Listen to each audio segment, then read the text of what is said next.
Halo, kembali lagi bersama saya Kang Adernge dalam program belajar Sunda Online. Sebelum kita membahas materi-materi tentang pelajaran bahasa Sunda tentunya, mari kita pelajari tingkat dasarnya, yaitu mempelajari huruf-huruf Sunda. Yang kita pelajari huruf Sunda di sini bukan pelajaran huruf-huruf Sunda kuno, melainkan huruf alfabet yang sesuai dengan standar internasional. Huruf Sunda terbagi menjadi 3 bagian. Yang pertama huruf asli, yang kedua huruf serapan bahasa asing, yang ketiga huruf turunan. Huruf asli terdiri dari A, B, C, D, E, G, H, I, J, K, L, M, N, O, P, R, S, T, U, W, dan Y.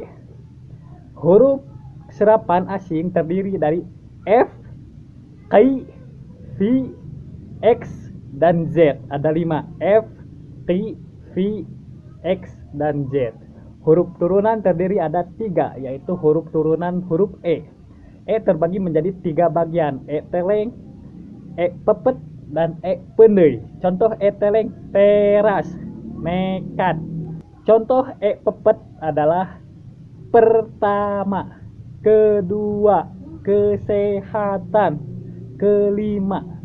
Contoh E penei adalah ciwidey, penei, peyem. Itu adalah bagian-bagian dari huruf bahasa Sunda yang akan kita pelajari. Untuk lebih jelasnya, mari kita lihat pemaparan berikut ini. Check this out.